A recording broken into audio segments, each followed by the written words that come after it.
Hello everyone and welcome to a new show we're doing here called LOL TNA.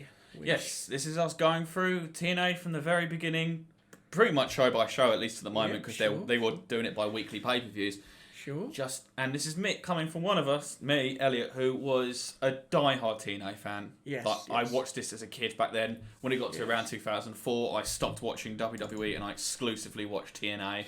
Yeah. So this is us not watching the whole show along with you. It's not a watch along, but this is us. We have it on currently at the time. We've both watched it before, and this is us skipping through it in chronological order. Yes. Just to admire in the fucking buffoonery and Yes. We should greatness. stress this is definitely not a TNA hate fest, as there's a lot of cool stuff going on in TNA and a lot of good stuff. There is a lot of bad stuff as well, but we'll cover that. But we are currently watching greatness because Don West has come out with a fucking glorious mullet. Yes, so the first show starts. Don West has turned up in a Hawaiian shirt like a big fat party animal who looks like he's just come from some sort of, alternative lifestyle bar.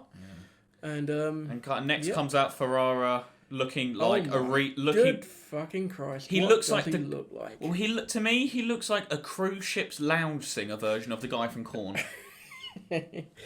It's like Axl Rose returned to Guns N' Roses about 2005-ish. I know because I was a roadie on that show they done in the UK.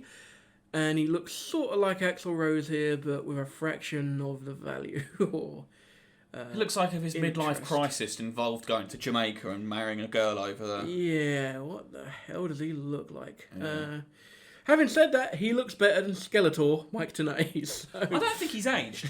No, Tenay has always looked old. And he always reminds me of the one out of Star Trek. Yes. What, Data? Yeah. There's a little bit of a Data. Commander Data aspect to him, you know. I think it's just a hairline. Not quite as robotic, but yeah. This is your three-man booth. Don West, Mike Tenay, and Ed Ferrara. Ferrara doesn't last long in TNA. No. Which is ironic because literally within a year, Vince Russo joins. Yeah. This is Russo's boy, but it's shot, and this whole I say for a while at least, it is shot like WCW because obviously everyone knows. This was started by the Jarrett family. Yeah. This is WCW's spiritual successor. Yeah. From where we left Jarrett off. wanted to continue to be in the main event, and this was the only way it was possible. He mortgaged his house. Apparently, the majority of the money that was used to start TNA was the money that he got for holding up Vince for losing the belt to China. I would have thought so. There's a lot of money there, but $250,000, I think, wasn't it? Good God, honestly, to lose to China. But anyway, it's the strangest thing because at this point the wrestling landscape is it's kind of a bit of a frontier. It's kind of a bit of a frontier town, bit of a sort of where you've got the WF there, and then you've got nothing. Basically, WWE's dead, ECW's dead. Yep. Ring of Honor's sort of a thing, but not a regular thing. And then this is TNA picking up the slack from the loss of WCW and ECW, and hence why the amount of people that you see. The wealth of talent that was available at this time is just incredible. And you probably could have got for cheap because there wasn't many places. No, you had no leverage. If the WF didn't want you, then you didn't have a choice. You took whatever you wanted. It's Jeremy Borash. Frosted Tits, Jeremy Borash. Yeah, Frosted Tits, Borash. Borash's bit was around this company for a hell of a long time. He put money into it. Yeah, he really, really did believe in TNA. Honestly, he was great. He was great. I love Borash. He was a hell of a talent. So yeah, we start off here in the initial one. We introduce the announcers. There's a decent crowd on hand here for I think the Nashville Fairgrounds. Yes. And they start wheeling out the legends. Here comes Handsome Harley. Harley just look at him. He looks roughly the same, to be honest, as he did when he was managing Vader. Just apart from he looks like he's hit the bottle. He looks like he's hit the bottle. And if you tell him he's hit the bottle or had one too many, you're going to get a beating. And you can tell he can still fuck you up. Oh God, yeah! Look at him. He's probably about 60 odd here, but he still looks like an odd sod. This was still at the point where he was in every time WWE would come through where he lived, which I believe was somewhere in the south. Still at this point, he would do a massive barbecue for them. Yeah, and apparently, if you complain about the food, you got fucked over. Yeah. He's Now I think they went out Dory Funk here. Just doing his. It looks like he's cosplaying as Terry Funk. He looks like he's cosplaying as a corpse. What is with the Funk family being able to keep a ponytail but no hair on top? I have no idea. It's the Heyman look, isn't it? Yeah, but it's ridiculous. So I don't want to say shape, but He's still got muscles on the arms. Yeah, well, I don't think he's. Well, I was gonna say I don't think he's working much here, but Late 40s, well, 50s at this point, probably. Yeah, and there comes Jackie Fargo. He's about 65. Jackie Fargo's got like only 2 buttons done up on the shirt. He looks like a dodgy booker backstage. Yeah, he looks like sort of someone you see outside of a bar, who can get you anything you want. You know, it's like, well, you want cocaine, you want crack, you want girls, I'll get you that, boy. But he looks so happy to be there too, which is not a lot of people were happy to be there in TNA at times. Bullet Bob Armstrong. Bullet Bob, look at him go. He's about 65 odd here, but he had matches later on in TNA. Yeah, he was working a while back. You know, only recently died this year of cancer. God rest him. And he was still in ripping shape. But there was like videos of him like exercising on YouTube, and he was still in ripping shape all the way to the end. Terminal illness. I think is this Bill Behrens? I believe so, because it was one of the only people I didn't know. I think this is the current owner of the NWA. Oh no, it's Sarah Lee and Costiga Joe. Don't know who these two are. No. We're at Google. Not very professional of us, but never mind. I don't know who's following behind him very quickly. I think that's Bill Behrens. Yeah, that's Bill Behrens. So who's Bill Behrens? Bill Behrens was the current owner of TNA, the current owner of the National Wrestling Alliance at this time. Before. Was he the one that Billy Corgan bought it off, or was it something else? I think so. The thing with the NWA is once it left television, it bounced around a fair bit. Well, Adam Pearce was the champion for the longest time. You know, yeah, everyone had it. Rob Conway. It was like whoever was happy to stick $10 in a pot was going to get ownership of TNA. Here comes Ricky the Dragon Steamboat with the National Wrestling Alliance Who I thought was wearing a full cream suit, but it turned out it is jeans and a blazer. Yeah, Again, looking like he could still probably have a decent match. He did. He had a match with Jericho about 4 or 5 years later. Said he could only do 70%. He did 70%. It was still one of the best matches on the card. 70% Ricky Steamboat still better than a lot of guys at 100%. 100%. And he's got the NWA title. I love that belt. It's a thing of beauty. Look at that thing.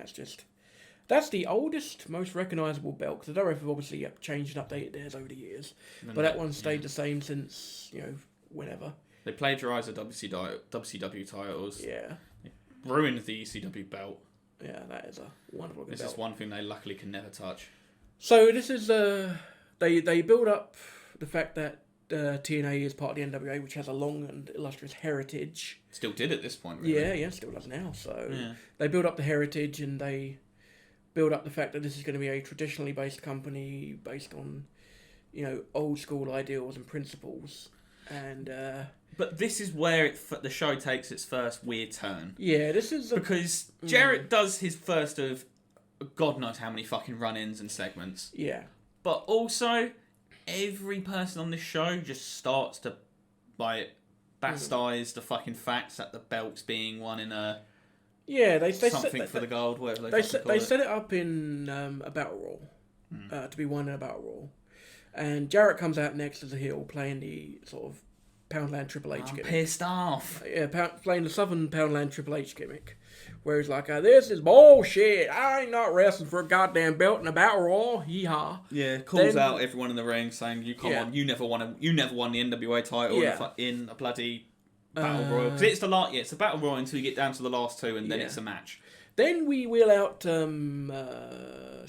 Ken Shamrock's next with a beautiful pair of lamb chops. Oh, they are just absolutely cut to shreds, those things. Yeah, so Ken Shamrock's next. And what the heck is Jarrett wearing? I don't know. It's like one step away from Paisley. That is just... Oh, Christ. What does he look like? But yeah, Jarrett... Looks like when your printer's doing a test. Yeah, it's the printer test line t-shirt. How long had he been out of WWF at that point? Shamrock, about 4 years, but I don't. Did he go UFC again or? Well, I know he started the Lions Den, like he had. He continued to do his fighting school. I think he must have had a couple of fights maybe in between, but I don't think he went back to UFC or. Oh no, it's just probably after. Because he went back and had the things with Tito Ortiz. That's right. Yeah, he had Tito Ortiz fights. Yeah. Didn't win, did he? He got pulverized. What's the one where he got completely mashed up? I think I'm like, we had to win again. Yeah, I think it might have been the Tito Ortiz one.